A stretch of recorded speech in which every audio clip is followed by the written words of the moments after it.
What's up, everybody, and welcome back to the channel. Today's video, we're going to be changing the front diff fluid on the Sportsman 570. Let's get right into it.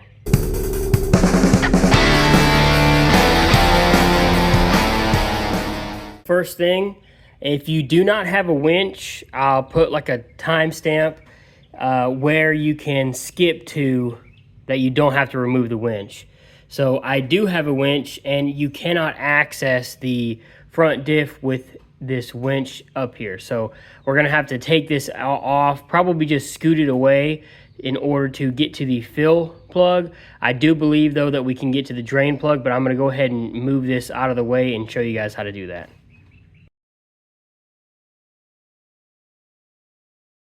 I assumed I could just remove those 4 bolts on the winch mount and pull it kind of off to the side in order to have access to that fill plug, which I was really hoping I could do, but I unfortunately, no matter what I did, wiggled, could get this thing off of there. So I hate that I have to do this, but I'm gonna have to take this bumper off and then try to take this front piece of plastic off in order to access the winch better, so that I can move it or actually physically take it off to get to the front diff.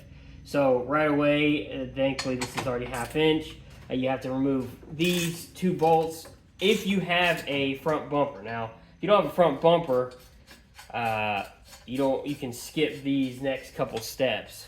But there is 4 bolts holding this bumper on. These 2 on the bottom and 2 right up here. But it looks like I'll have to go get a wrench for the bottom because they are a bolt and a nut, where these are just bolted, threaded bolts down here. Yeah. So take these top 2 ones off, and then you should have access to your front plastics. If you want to, this is a good time to repaint your bumper. Well, there's a bumper off. That was pretty simple. Now it looks like I'm going to have to take these 2 bolts right here, because they are holding this plastic on the front, and they're going to be a lot smaller than 1/2 inch. And it looks like I have some Torx screws down here I'm going to have to take off.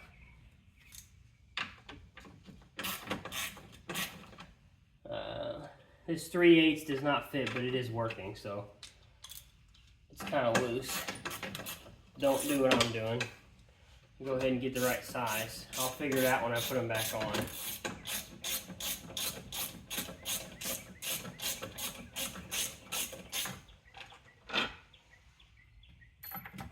That's loose. And don't lose these little spacers here for this mounting plate. This is like some a mounting plate for like a light bar, which I still want to get eventually, but front 2 screws are a T27.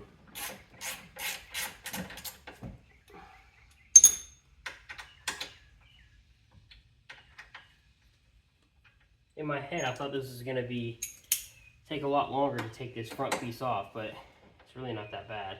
Okay, with both of those off, this piece just comes off, and now our winch is free except all the wires. So I really wish they made this a little easier so you don't have to do this, but there you go, look. I slid it out of the way,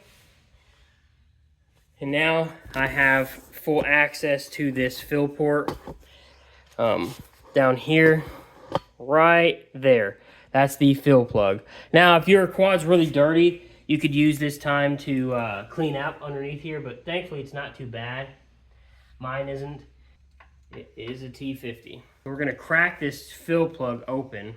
I may actually blow out around this so there's no dirt and dust around it. It would be nice if there was nothing on it, but that's not the case. So I'm gonna blow this off real fast and get my drain pan for the fluid and my actual fluid. I'll be right back. Okay, I've drained it out, blew it out a little bit. I'm gonna try to get this in here to crack open this fill bolt. Looks like I'll need a shorter extension. Maybe this way.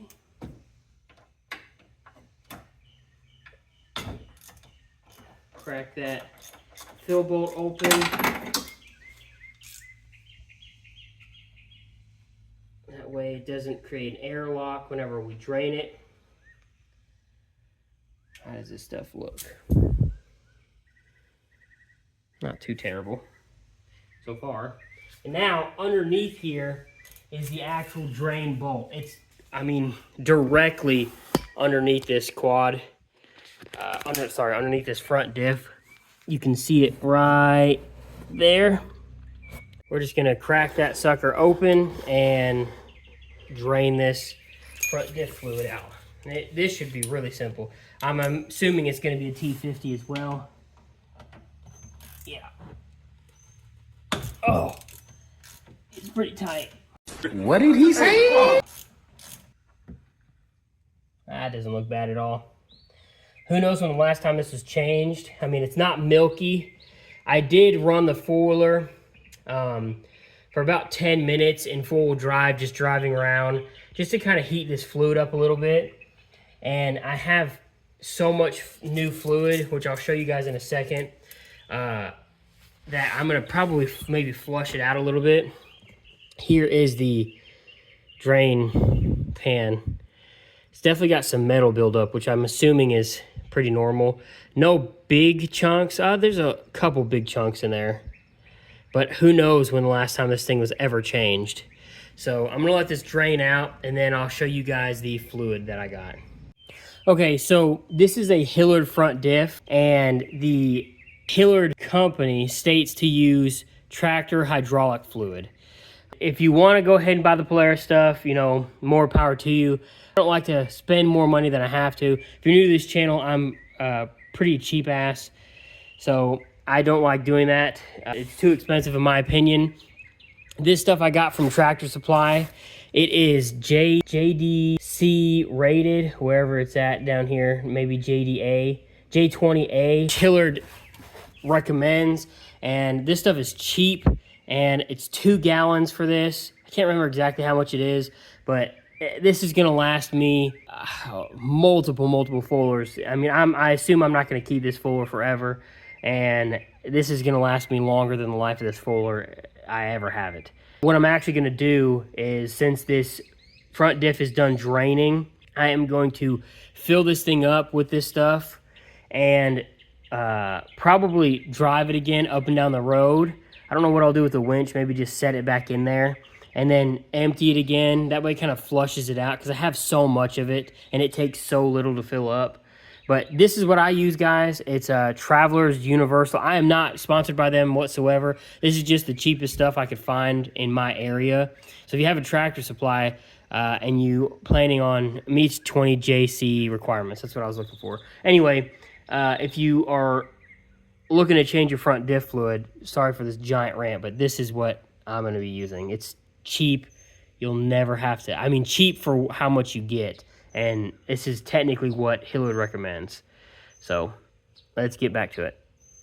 Okay, so what you're going to need is like a little hand pump like this, so that you can stick it in the top of your jug and pump fluid into the front diff. And you're just going to want to do, you know, obviously, as long as your fuller's on level ground, you're going to want to put it to the threads on the bottom of the diff. So that's literally what I'm going to do. Stab this bad boy in here. Unfortunately, this is a small cap, so it doesn't really fit. And I'm just going to start pumping.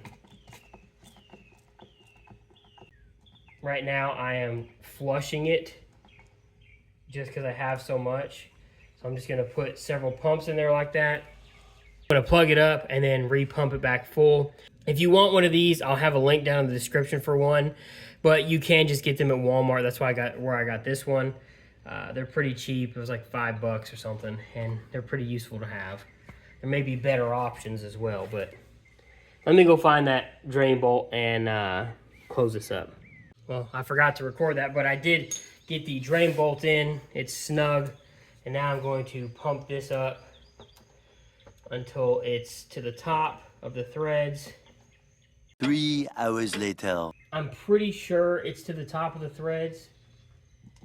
because every time I pump, it's dripping out. That's what she said. I can see it. It's at the top of the threads now. It's sitting right at the top of the threads. And when I pump in, it just pours out. So I'm going to let it drip for a second. So here's the fill plug. I'm going to start screwing this baby in. Now I'm just snugging these. I do not want to have another stripped incident. If you guys didn't see that video, that was a nightmare. So that's snug. I will, I'm going to bolt these 2 bolts up here and then drive this for about 5 minutes up and down my road. And I will bring you guys back whenever I am done. I just got back. I'm going to re-drain it and refill it. I don't know whether or not that's going to even do anything, but at least I did it. So, and then it'll have fresh fluid. If it did, you know, break anything loose in there, there'll be some fresh fluid in it to flush it out. There is a rubber washer, rubber gasket on here. Make sure that doesn't fall off anywhere on the top and bottom. It doesn't look as clear, so maybe it did at least rinse some stuff off if there was anything to flush out, not rinse. But man, is this messy. Okay, I'm not gonna go through with letting this drip all the way. I'm just gonna plug it back up and snug her up so I can fill her back up and put everything back together. Okay, that's snug. Now let's get the hydraulic fluid.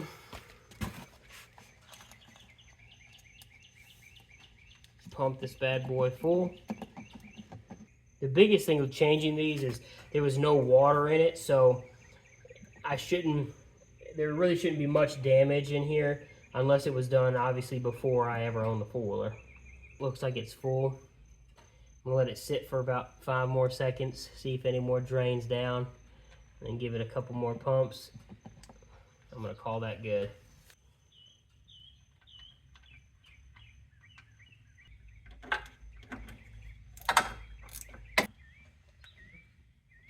Okay, she's snug. We're gonna call that good. Now, wipe off anything that I can see. That way I can look for drips and leaks. I don't think I'll have any issues. But I will say, I'm gonna put the winch plate and mount on now, and it needed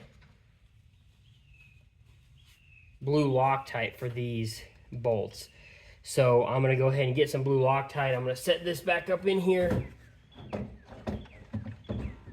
Try not to hit your radiator. You don't want to damage it.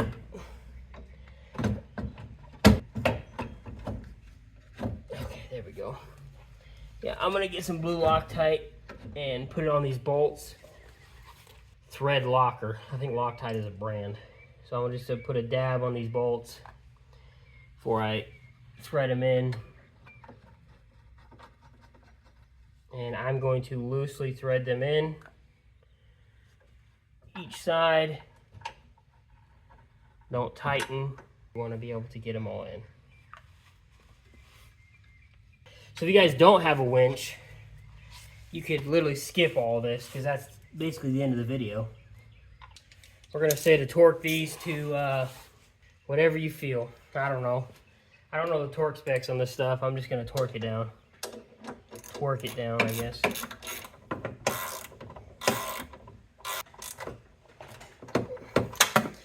The winch is back on. I am now going to put this front plastic piece back on. And if you remember, it takes these 2 Torx bits and this little light bar with these spacers. So it should just kind of set up here. Obviously make sure your winch thing goes through there. And I'm going to take these 2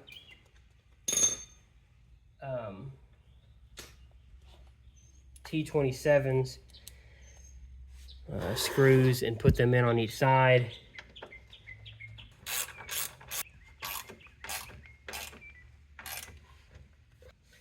Okay, those two bottom screws are in. This top one, this top plate up here, right here with the two screws and the spacers. Don't forget those spacers.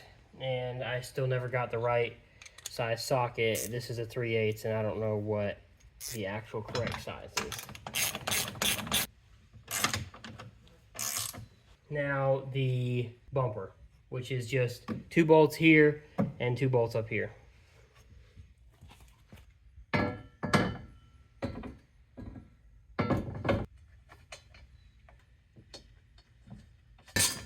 Top, which is a bolt and a nut.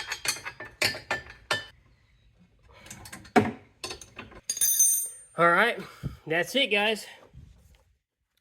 Everything's back on, so it should be good to go. That should be the end of it. All right, so hopefully that all made sense and it wasn't a really crappy video for you guys. If you stuck around all the way to the end, I commend you. Not many people do. Not many people make it even 2-3 minutes into my video, so I appreciate if you've actually made it this far. Special thanks to the one and only member, Luke. Appreciate you, dude. And if you guys want to become members, it's 99 cents a month. It helps my channel. As of this video, I have 800 and maybe 30 subscribers. I can't exactly remember. I still haven't hit 1,000. I actually had my 4-year anniversary on YouTube 2 or 3 days ago. So been here for 4 years doing this stuff and still haven't hit 1,000, which I understand. It's kind of a struggle to do. I don't post all the time, but I appreciate you guys watching and all that you do. Please subscribe if you like this kind of stuff, like the video, all that. Thank you for watching. Hopefully this helped you guys. If it did, leave a comment below. Let me know if it did. I don't know what else to say. I'm just trying to talk. All right, guys. Have a good one. Bye.